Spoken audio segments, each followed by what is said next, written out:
आज का क्लास जो है ना बहुत मज़ेदार होने वाला है। घातांक और करणी पढ़ेंगे और एकदम जीरो से पढ़ेंगे, ठीक है। अगर नाम भी नहीं सुने हैं ना घातांक और करणी क्या होता है, तो आज घातांक और करणी से क्वेश्चन बनाना भी सीखेंगे, ठीक है। तो आज हम बेसिक क्लास कराएंगे और ये बेसिक क्लास आप देख लेते हैं तो समझ लीजिए कि कितना ही भारी क्वेश्चन आएगा तो आप बना देंगे। तो अब यहाँ पे देखिए कि हम सबसे पहले क्या बताने वाले हैं, घातांक और करणी। घातांक का मतलब घात समझना है, जिसे पावर कहते हैं। अब घातांक क्या होता है हम बता रहे हैं, जैसे कि ये 2 के पावर 2 है, ठीक, यानी कि 2 का घात 2, इसको हम पढ़ेंगे 2 का घात 2। ये 3 के पावर 2 तो 3 का घात 2, ये 4 का घात 2। इसी को तो कहते हैं घातांक, इसी को कहते हैं घातांक कि 4 का घात कितना है 2, 5 का घात 2।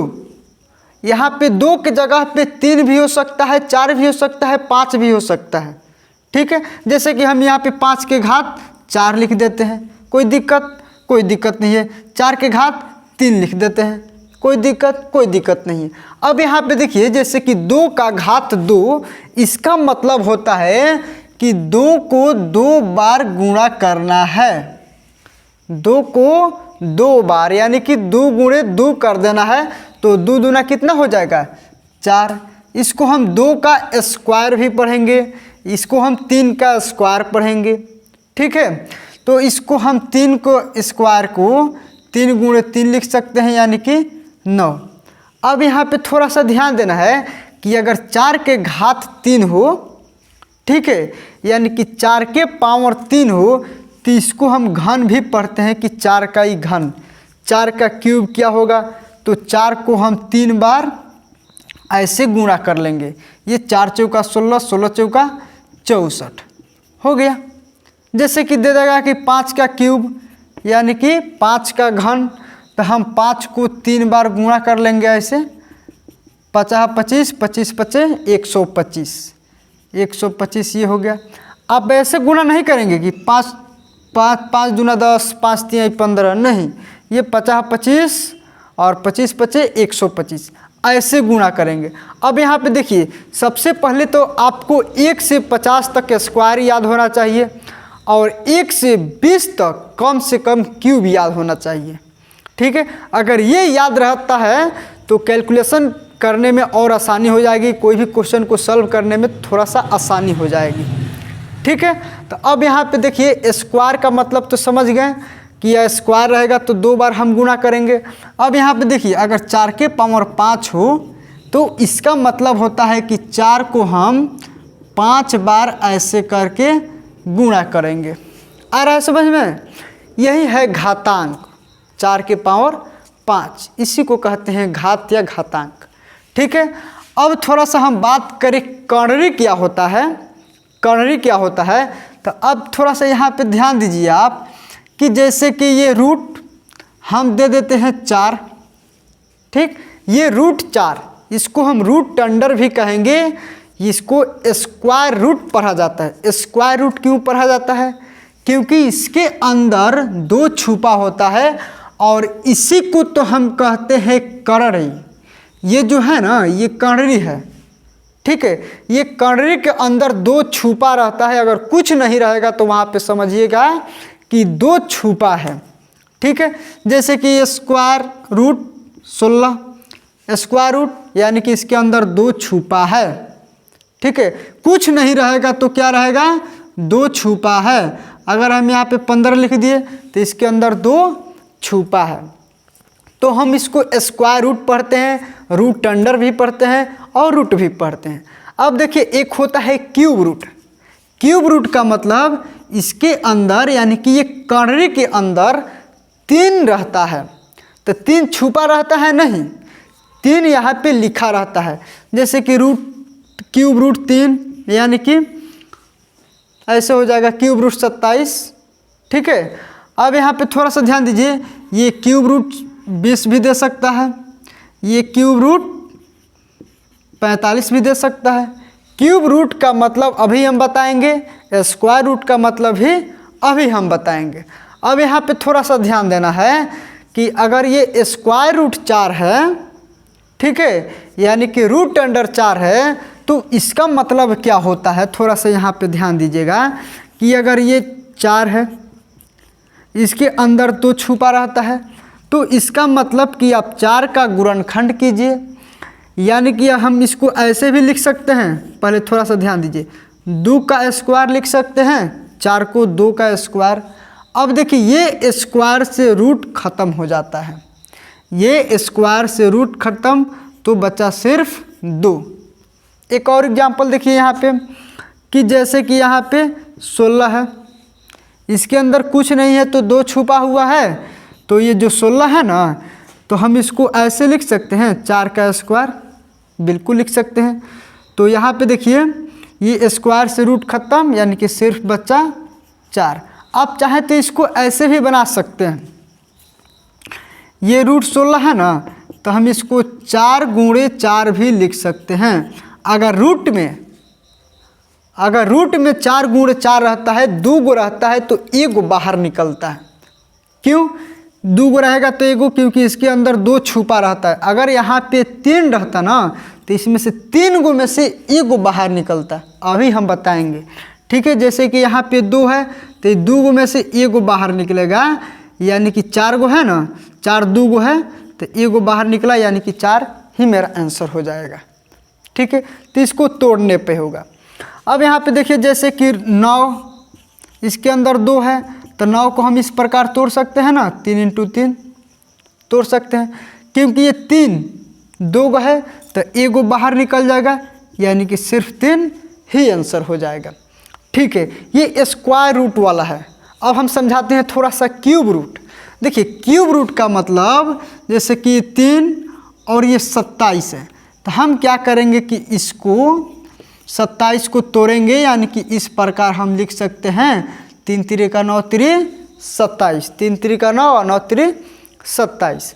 अब यहाँ पे देखिए ये क्यूब रूट है, इसके अंदर यानी कि कर्णे के अंदर 3 है, ठीक है। जब 3 रहेगा तो यहाँ पे हम 3 गो का पेयर बनाएंगे, यानी कि 1 2 3, 3 गो में से 1 गो बाहर निकालना है, तो 1 गो हम बाहर निकाल दिए।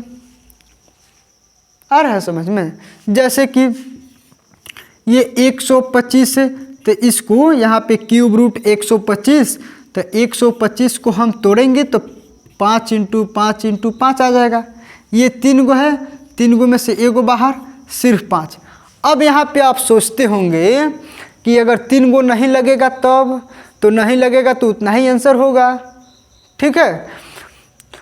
देखिए जैसे कि ये है 20, ठीक, यहाँ पे कुछ नहीं दिया है, यानी कि 2 छुपा है, तो हम इसको ऐसे लिख सकते हैं कि नहीं, 4 इंटू 5, 4 गुणे 5 20 हो जाएगा।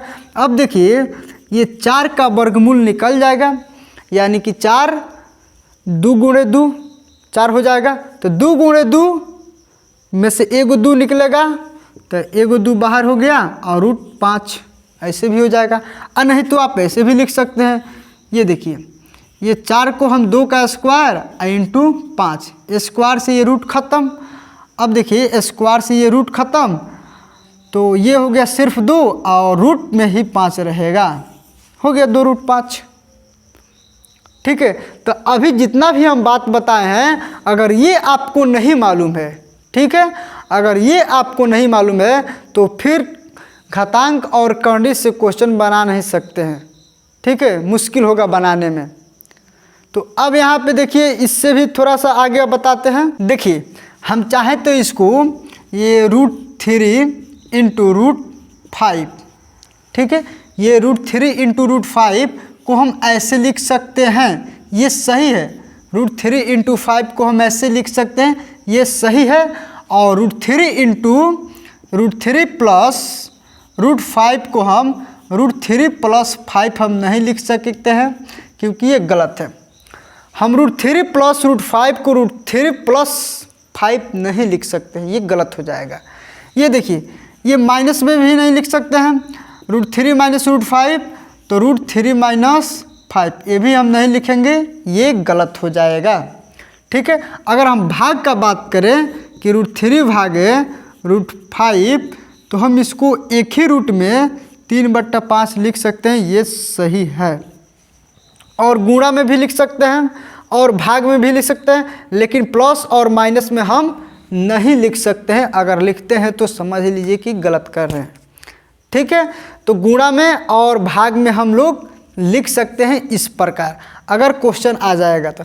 देखिए ऑब्जेक्टिव क्वेश्चन खूब बढ़िया से बना के पूछेगा, जैसे कि ऐसे पूछ देगा ऑब्जेक्टिव क्वेश्चन कि इनमें से कौन सही है, इनमें से कौन सही है। देखिए इनमें से कौन सही है, ऑप्शन ए कि √x + √y = √x + y, क्या ये ऑप्शन सही है। दूसरा ऑप्शन कि √x - √y = √x - y, क्या ये सही है। तीसरा option √x * √y = √x * y, क्या ये सही है। और चौथा ऑप्शन हो जाएगा डी कि √x भागे √y = √x * y। क्वेश्चन पूछ देगा बहुत आसानी से कि इनमें से कौन सही है। तो अगर बेसिक बात आपको मालूम होगा तभी ना बताएंगे ये। तो अभी हम बताए हैं आपको कि √x + √y ये प्लस में रहेगा तो यहाँ पे नहीं जुटेगा, यानी कि ये गलत हो जाएगा, ठीक है। माइनस में ये नहीं घटेगा, ये गलत हो जाएगा। और गुणा में ये गुणा हो जाएगा, √x * y ये गुणा हो जाएगा, इसलिए ये मेरा तीसरा ऑप्शन सही होगा। अगर चौथा देख लेते हैं तो ये भाग में है और यहाँ पे गुणा में है। यहाँ पे x/y ये भाग में हो सकता था, ठीक है, वो सही होगा, लेकिन यहाँ पे गुणा में है, इसलिए ये भी क्या होगा, गलत ही होगा। तो ऑप्शन सी मेरा सही आंसर है, ठीक है। एक बात और यहाँ पे थोड़ा सा आप ध्यान दीजिए कि हम √5 के पावर 1 इंटू √5 के पावर 1, देखिए ये पावर छूट जाता है यदि इसका बेस समान रहता है और गुणा में रहता है। तो याद रखिएगा कि अगर इसका बेस समान रहेगा और गुणा में रहेगा तो पावर जुट जाता है, जैसे कि √5 के पावर 2, 1 और 1 मिल के 2। और ये अभी हम बताए हैं कि ये पावर में अगर 2 रहेगा तो 2 से रूट ख़त्म, यानी कि सिर्फ बचेगा 5। चाहे तो आप इसको ऐसे भी बना सकते थे, ये 5 × 5 ऐसे लिख सकते थे। अभी हम बताएं कि 2 रहेगा और इसके कर्नरी में कुछ नहीं रहेगा तो 2 छुपा है, और 2 रहेगा तो 1 बाहर निकलेगा, यानी कि 5 आंसर। चाहे तो आप इसको ऐसे भी बना सकते हैं, ये 5 × 5 ये हुआ 25, और 25 हुआ तो ये 5 का स्क्वायर है, ये स्क्वायर से रूट ख़त्म, यानी कि सिर्फ बचा 5। देखिए आपको एकदम तोड़ फोड़ के बता रहे हैं, पूरा जीरो से। दूध पीने वाला बच्चा भी सीख जाएगा। अगर कोई किसी बच्चा को लाकर यहाँ पे रख दीजिए, दूध पीने वाला बच्चा, वो भी सीख जाएगा। तो आप क्यों नहीं सीख जाएंगे, आप भी सीख जाएंगे, ठीक है। तो अब देखिए एक बात और हम बता दिए आपको, ये गुणा वाला तो मेथड बता दिए, लेकिन थोड़ा सा भाग वाला देख लीजिए कि जैसे कि √5 भागे √5, इसके पावर 1 है, इसके पावर 1 है। तो इतना याद रखना है आपको कि अगर बेस सेम रहेगा तो पावर घट जाएगा और भाग में रहेगा तब। जैसे कि यहाँ पे √5 1 - 1, यानी कि 1 में से 1 गया 0, तो हम √5 के पावर 0। अब एक बात और ध्यान देना है कि किसी का भी पावर अगर 0 आ जाए तो उसका मान हमेशा 1 होता है। किसी का भी पावर, चाहे x के पावर 0, 10 के पावर 0, चाहे 5000 के पावर भी 0 हो, तो उसका मान हमेशा 1 ही होता है। देखिए हम चाहे तो इसको ऐसे भी लिख सकते हैं, ये √5/√5, ये कटेगा तो 1 आएगा। देखिए कितना आसानी से। चाहे तो हम इसको ऐसे भी लिख सकते हैं कि एक ही रूट के अंदर ये 5/5 कटेगा तो 1, और 1 का वर्गमूल निकलेगा तो 1 ही होगा, ठीक है। ये सब अभी बेसिक बात बता रहे हैं। हम क्लास से स्टार्ट करेंगे अगले वीडियो में, डायरेक्ट क्वेश्चन से स्टार्ट करेंगे, ठीक है। तो अब देखिए यहाँ पे कुछ और बात बताने वाला हूँ आपको। देखिए दोस्तों, एक और बात बताने वाला हूँ आपको जो नहीं बताया हूँ शुरू में। तो अब यहाँ पे थोड़ा सा ध्यान देना है आपको कि जैसे कि ये इसके अंदर करंडी के अंदर 2 है और यहाँ पे 9 है, ठीक है। तो इसका तो आंसर डायरेक्ट 3 होगा, आपको भी पता है, अभी हम बताए हैं ये 3 होगा। अब देखिए ये 3 कैसे आया। ये अगर हम चाहें तो यहाँ पे रूट हटाएंगे, ये रूट हटाएंगे तो ये 2 होता है, इसके पावर में भाग लग जाता है। जैसे कि ये 9 के पावर 1 है, 9 के पावर 1 है ना। अब हम रूट हटाएंगे तो यही 2 क्या होगा, यहाँ पे आके भाग में हो जाता है। देखिए हम रूट हटा दिए तो ये 2 क्या हुआ, ये 9 के पावर 1 छुपा रहता है, ठीक है, ये भाग में हो गया। यानी कि अब हम इसको 9 को 3 का स्क्वायर लिख सकते हैं, ये 1/2, 2 से 2 कट गया, यानी कि सिर्फ 3 हो गया मेरा आंसर। एक और एग्जांपल समझिए कि जैसे कि ये 5 है, ठीक है, तो हम इसको 5 के पावर 1/2, ये 6 है रूट में, तो 6 के पावर 1/2। अब यहाँ पे थोड़ा सा ध्यान देना हो कि ये क्यूब रूट 6 है, तो जब क्यूब रहेगा यानी कि 3 रहेगा तो 6 के पावर 1/3 हम लिख देंगे। अगर इसके करंडी के अंदर 3 है और ये 7 है तो 7 के पावर 1/3 हम ऐसे इसको लिख देंगे, सही हो जाएगा। क्वेश्चन खूब बढ़िया से पूछेगा, 1 नंबर पे घुमा के, वो भी घुमाएगा नहीं ज़्यादा, बस ये आपको बेसिक नहीं मालूम रहेगा ना तो समझ लीजिए कि घूम जाइएगा।